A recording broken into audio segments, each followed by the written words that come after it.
Hey friends, hair is up. Did wash day yesterday. Didn't feel like doing my hair also. So yeah, two videos in a week. You know I've been meditating and mulling and going through it. For me to do two videos in a week, I usually do that in a year. But a dear friend of mine, just shared experience of being publicly witnessed with everything that's going on in a workspace and how emotional that made her, and it made me think of an experience I had this morning actually that choked me up just thinking about it, where the co-facilitator I was facilitating with stopped the meeting. It was in progress, stopped the meeting, said, Erin, are you okay? You're in Texas, you know, and she also just knows as a black woman. And so she was checking in publicly. I'm getting emotional thinking about it. And it threw me off and it hit me really hard because I wasn't expecting that. But there is something about it happening in public. And so it made me think of this quote that I read about in this book that I wanted to share, um, because it may be helpful for some of you all as we are navigating and reckoning with what's happening. And so he's talking about initiatory experiences, and those are he's defining them as certain traumas and bad experiences. And I don't know if I'm there with him quite yet. I'm feeling some resistance, and I'm sitting with that around what he's defining as initiatory. But what he says is the immediate issue for Westerners is perhaps not initiation itself, but how one may bring closure to initiatory pain and suffering. People who want to be recognized as survivors are attempting to seal off an initiatory experience so that they can get on with something else.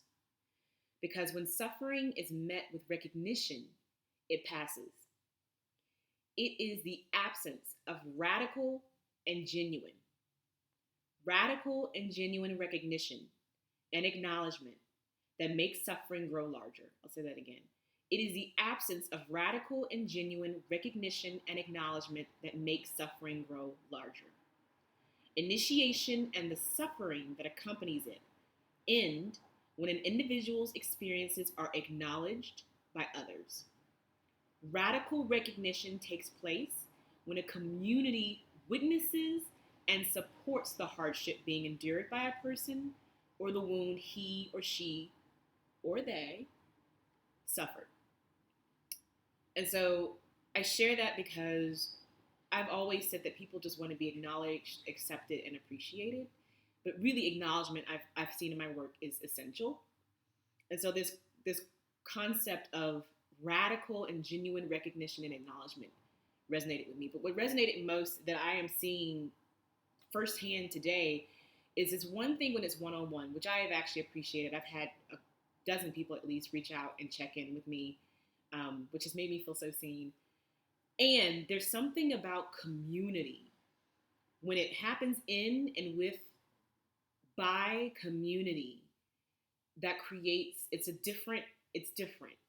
And so as we're creating and making and being and engaging in spaces and with one another, thinking about what does radical recognition look like for us in this space? What does radical recognition look like in our community? How can our community witness and support you, whomever that person is, or one another? And what does radical and genuine recognition and acknowledgement look like? I think they're going to be tender and raw right now because we're tender and raw and we're in it. And I didn't really know how to respond this morning because it was just like, but it's also the balm that we're all going to need as we're reckoning and navigating everything that's going on. So, like I said, it's in this book. Yeah. And I hope that's helpful for folks. And of course, if there's anything you need from me in this time, let me